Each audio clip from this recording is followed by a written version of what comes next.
terkasih jemaat Zion Church of Christ, selamat datang di ibadah online I Start with Jesus, di mana setiap pagi kita akan memulai di dalam hadirat Tuhan. Kita akan memulai perlu tuntunan daripada Tuhan kita Yesus. Untuk setiap hari yang kita alami, kita percaya bahwa hidup kita akan lebih daripada pemenang. Amin.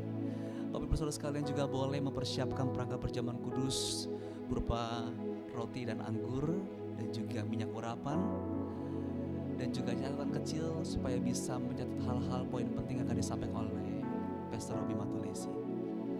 Mari kita akan bersatu di dalam doa. Haleluya. Terima kasih Tuhan. Pada pagi hari ini kami percaya Tuhan bahwa kami akan dituntun oleh-Mu. Pada pagi hari ini Tuhan Yesus, kami mau menyembah-Mu. Kami ingin meninggikan Engkau Tuhan. Kami ingin membawa hati kami Tuhan. Kami percaya pada waktu kami datang dan berseru pada-Mu, Kau Tuhan yang tidak pernah meninggalkan kami. Tuhan yang tidak pernah meninggalkan dan membiarkan anak-anak-Nya. Terima kasih Bapa, biarlah Tuhan Kau ditinggikan dan dimuliakan. Di dalam nama Yesus kami berdoa, haleluya, haleluya. Terima kasih Tuhan Yesus. Kami bersyukur padamu Tuhan. Mari angkat suaramu, puji Dia, sembah Dia, tinggikan, tinggikan namanya. Terima kasih Tuhan yang ada di sini. Mari sukakan hatinya melalui pujian penyembahmu.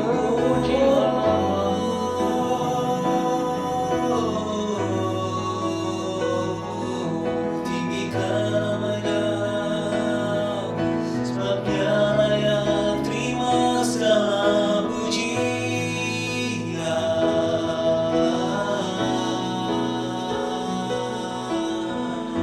Apapun keadaanmu, mari tanggalkan segala bebanmu yang merintangi engkau untuk datang kepada Tuhan. Biarlah kita boleh merendahkan hati kita dan kita percaya bahwa Tuhanlah yang akan menolong dan menyertai kehidupan kita sepanjang hari ini. Oleh karena itu mari sama-sama kita katakan, sujud di altarnya, ku bawa hidupku, ku terima anugerahnya. Dia ampuniku dan bebaskanku. Dia ubah hidupku, barui hatiku. Sesuatu terjadi saat datang di altarnya. Mari katakan lagi, sujud, sujud di altarnya. Ku bawa hidupku, ku terima anugerahnya. Dia ampuniku dan bebaskanku. Dia ubah hidupku, barui hatiku. Sesuatu terjadi saat datang di altarnya. Katakan, oh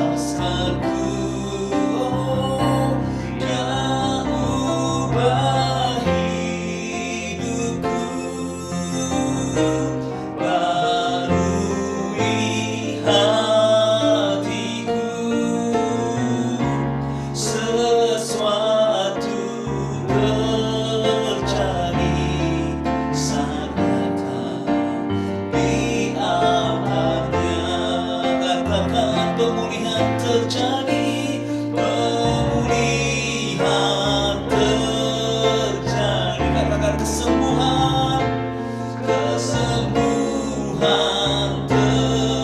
katakan kelepasan terjadi, kelepasan terjadi. Katakan mukjizat, mukjizat terjadi. Saat datang di akannya. Haleluya.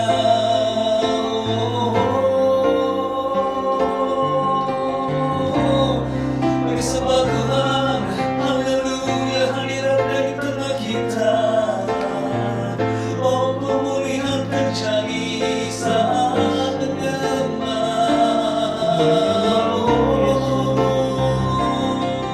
haleluya, hadiratmu Tuhan di tengah kami. Hadiratmu bersama dengan kami, melepaskan, menyembuhkan, membebaskan.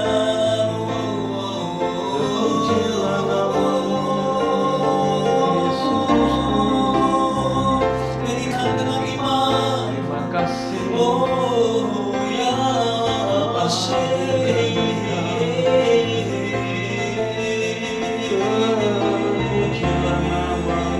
Yesus, ku puji namamu ya Tuhan. Mari angkat suaramu, pujianmu ya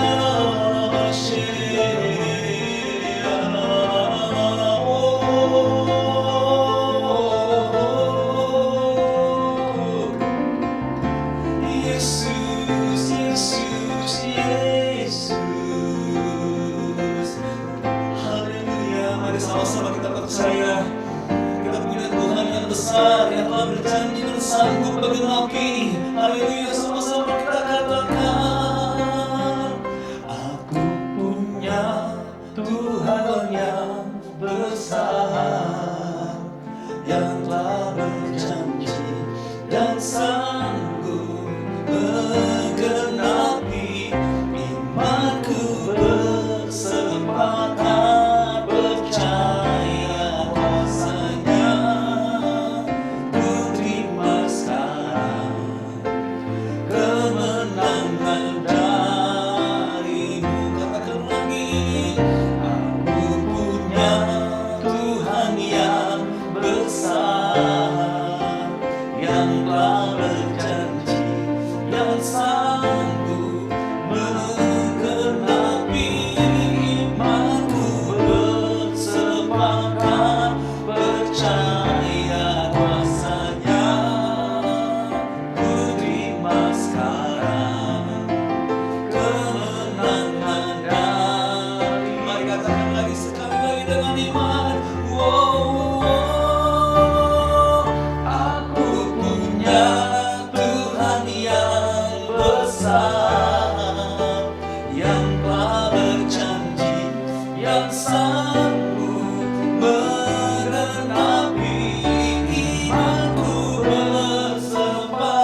Mari kita sama-sama datang pada Tuhan dan mari kita satu di dalam doa.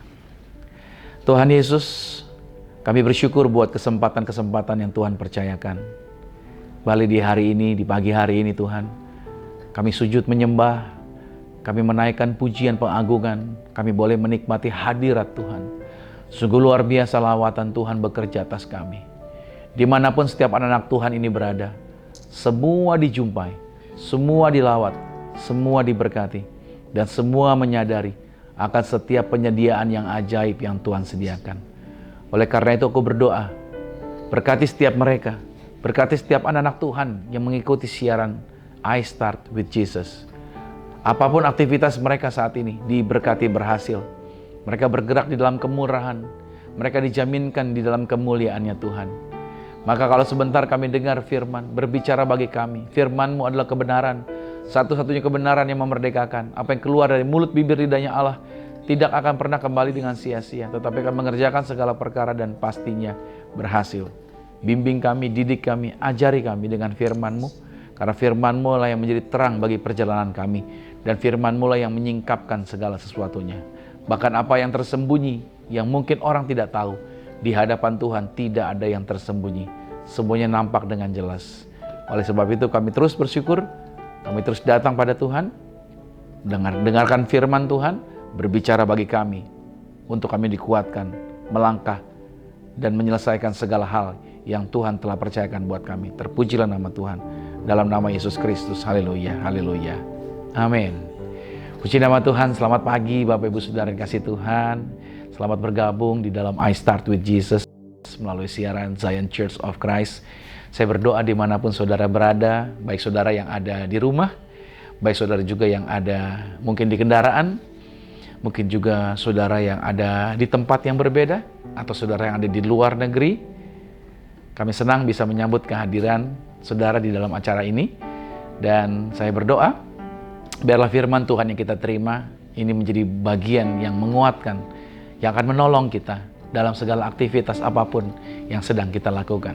Nah, saudara boleh siapkan catatan saudara. Judul hari ini yang akan dibahas adalah berbicara mengenai tahan uji dalam berkat. Ya, tahan uji dalam berkat.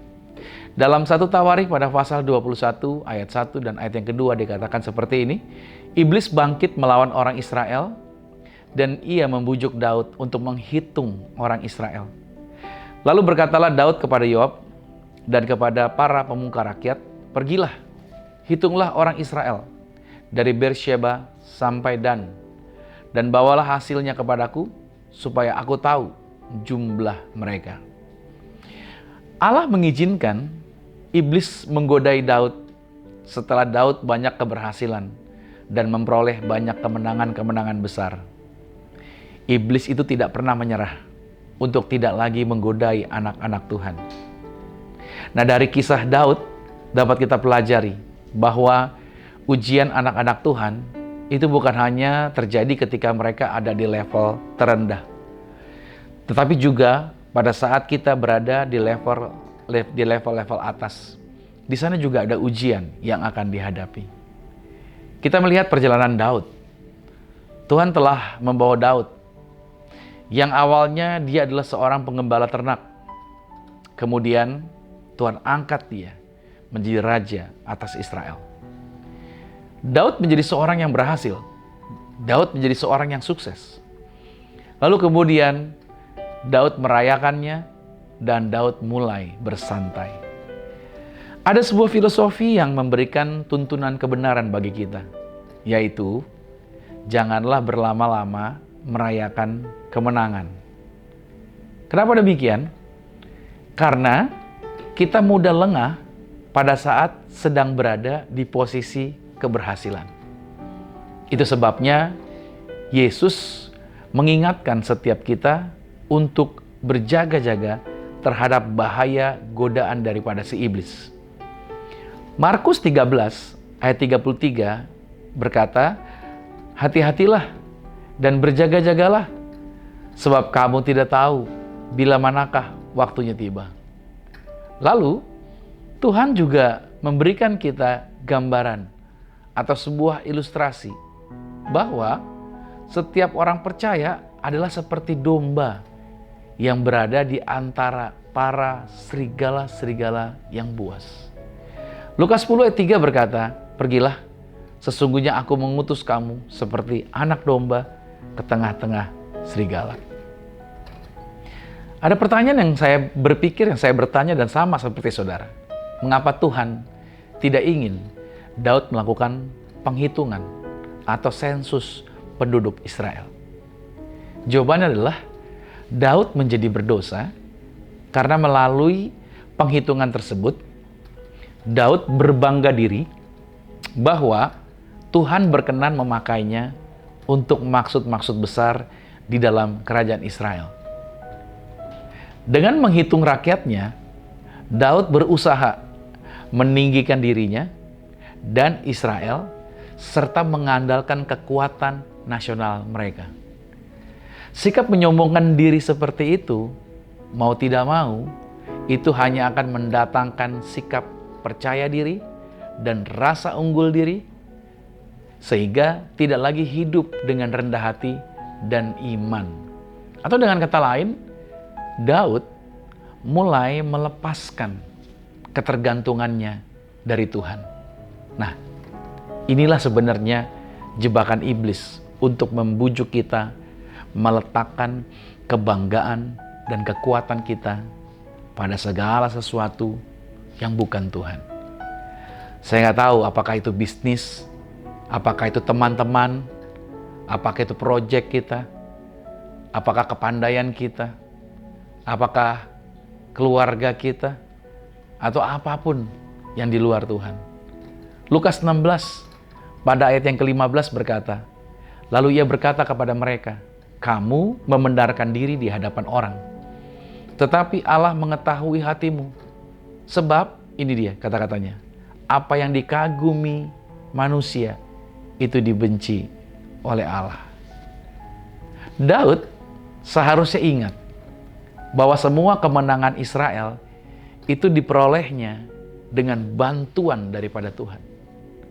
Pada saat seseorang memegahkan dirinya serta menceritakan semua kehebatan dan segala pencapaian dengan maksud supaya dilihat dan diakui oleh orang lain, bukankah hal ini tampak mirip dengan apa yang dilakukan oleh Lucifer?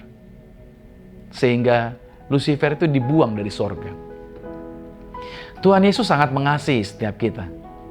Itu sebabnya kita orang percaya jangan pernah sekali-kali menyombongkan diri kita dengan kebesarannya di dalam kerajaan Allah.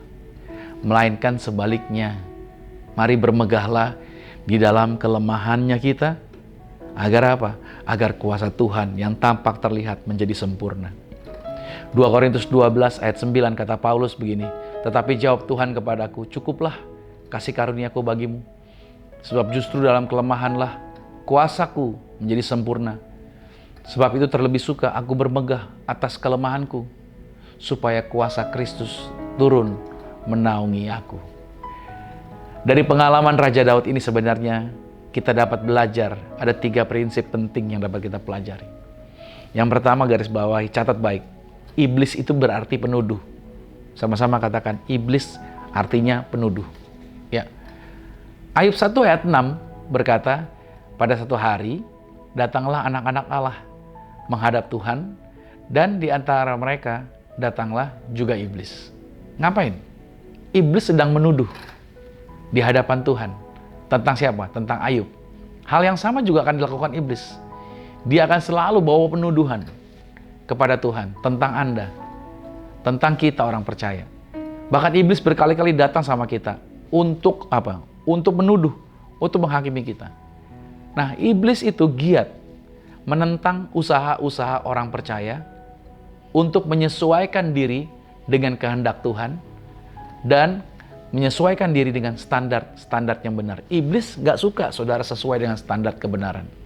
Iblis akan selalu berusaha membawa kita kepada konsep apa yang umumnya orang-orang dunia lakukan. Prinsip orang dunia adalah apa? Percabulan, seks bebas, berdusta, manipulasi. Itu adalah hal-hal yang umum. yang orang dunia lakukan. Dan iblis mencoba agar kita berpikir itu lumrah. Padahal Alkitab tidak pernah kompromi. Iblis itu sama seperti singa yang selalu menyuarakan kata-kata dan gambaran-gambaran yang keliru agar kita terpengaruh kepada hasutannya. Petrus menulis di dalam 1 Petrus 5 ayat yang ke-8, sadarlah dan berjaga-jagalah, lawanmu si iblis berjalan keliling sama seperti singa yang mengaum-ngaum dan mencari orang yang dapat ditelannya. Itu yang pertama, prinsip yang pertama, iblis adalah penuduh. Yang kedua adalah iblis menyerang pikiran manusia. Seringkali iblis mengarahkan kegiatannya kepada pikiran manusia. Sebagian besar dengan cara menipu. Itu cara kerja iblis. Dalam 2 Korintus 4 pada ayat yang keempat dikatakan, yaitu orang-orang yang tidak percaya, yang pikirannya telah dibutakan oleh ilah zaman ini, sehingga mereka tidak melihat cahaya Injil tentang kemuliaan Kristus, yang adalah gambaran Allah sendiri. Iblis telah menipu Daud untuk berpikir bahwa Allah akan menyetujui penghitungan jumlah orang Israel yang mampu untuk berperang. Iblis juga sama mencoba menipu bahwa perbuatan salah yang kita lakukan itu adalah lumrah. Karena kita adalah manusia biasa yang tidak luput dari kesalahan. Jadi, ya sah-sah saja kalau kita masih hidup dalam dosa. Itulah konsep berpikir yang iblis mau kita percayai. Nah, saudara bisa lihat prinsip yang kedua ini. Iblis akan selalu coba menyerang konsep berpikir kita untuk kita tidak berpikir seperti yang Tuhan pikirkan. Dan yang ketiga, iblis senang membawa orang percaya kepada dosa kesombongan dan pemuliaan diri. Kejatuhan Adam dan Hawa adalah pada saat mereka percaya hasutan iblis untuk mencurigai Tuhan dan merasa mampu menjadi sama seperti Tuhan. Dalam Kejadian 3 ayat yang ke-5 dikatakan, tetapi Allah mengetahui, kata iblis ya, bahwa pada waktu kamu memakan buah tersebut, matamu akan terbuka dan kamu akan menjadi sama seperti Allah, tahu tentang yang baik, tahu tentang yang jahat. Mari perhatikan bahwa baru setelah berbagai macam kemenangan besar dan keberhasilan yang diperoleh Daud, malahan dari titik itu iblis mulai mengarahkan sang raja kepada kemuliaan dirinya sendiri. Iblis ingin agar dia mendapatkan tempat berpijak, dan cara memperoleh tempat berpijak di dalam kehidupan manusia yaitu dengan jalan apa? Kesombongan. Jadi hari ini kita belajar, pada saat kita berada dalam berkat Tuhan, ingat baik-baik, tetaplah berjaga-jaga. Ada Yesus yang selalu bersama-sama dengan Anda. Tetaplah menetapkan prinsip bahwa segala berkat yang ada itu bukanlah untuk kebesaran diri kita, melainkan untuk menjadikan setiap kehendak Tuhan tergenapi melalui kehidupan setiap kita. Dengan berpikir seperti itu, maka kita menjadi orang yang tahan uji di dalam berkat yang kita akan terima. Saya berdoa buat saudara, saudara akan diberkati dalam segala kelimpahan. Dan prinsip-prinsip ini pegang, Anda tetap tahan uji di dalam berkat. Ingat ya, ujian bukan cuma ada di bawah, tapi pada waktu kita naik di tempat yang tinggi, di sana juga ada ujian. Dan saya berdoa buat saudara, saudara bisa tahan uji, karena saudara paham apa yang firman Tuhan bagikan hari ini, itu menjadi berkat pertolongan Anda di dalam setiap berkat yang saudara terima. Mari kita akan masuk dalam sakramen tubuh dan darah Tuhan Yesus. Mari kita siapkan roti dan anggur. Saya mau ajak saudara untuk kita sama-sama angkat rotinya, sama-sama dengan saya kita katakan, dalam nama Tuhan Yesus, inilah roti yang telah turun dari surga. Inilah tubuh Tuhan Yesus Kristus, tubuh yang tergantung di atas kayu salib, yang memberikan kami bersama dengan keluarga kehidupan yang kekal di dalam kerajaan sorga. Oleh korban tubuh Kristus, maka mulai hari ini kami menang atas segala virus, menang atas segala penyakit, bersama keluarga tidak terkapar di ruang ICU. Dalam nama Yesus, inilah roti yang telah turun dari surga, inilah tubuh Tuhan Yesus Kristus. Mari kita makan tubuh Tuhan Yesus.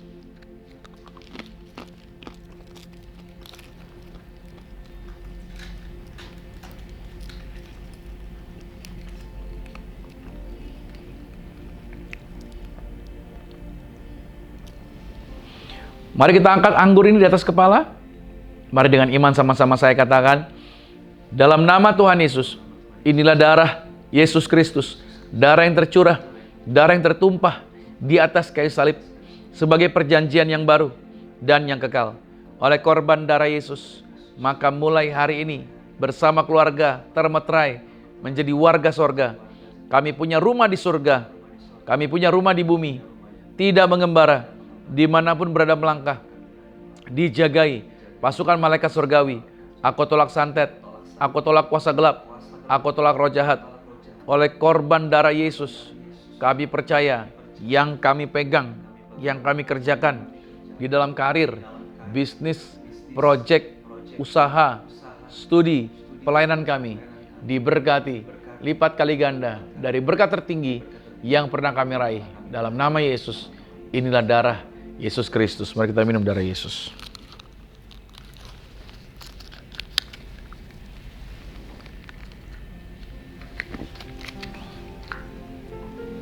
Kita mau mengangkat sakramen minyak ini.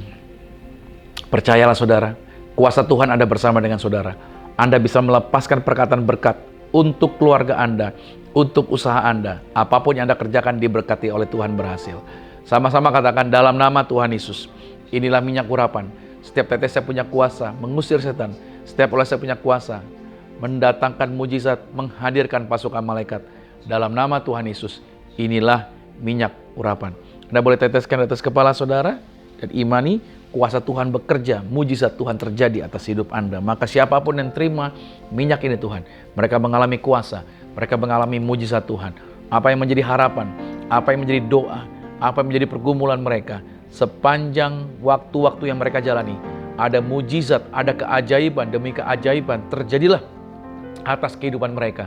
Aku berdoa keluarga mereka diselamatkan. Kalau hari ini mereka baru pertama kali mengikuti ibadah ini dan baru pertama kali juga mendengar nama Yesus, hamba berdoa mereka dijumpai roh Tuhan jamah, roh Tuhan ubahkan hati mereka, roh kuda Tuhan berikan kuasa Tuhan bekerja atas mereka. Dalam nama Tuhan Yesus, aku percaya anak-anak Tuhan yang mengikuti syarat ini semuanya dilawat, semuanya dijumpai dan semuanya diberkati Tuhan.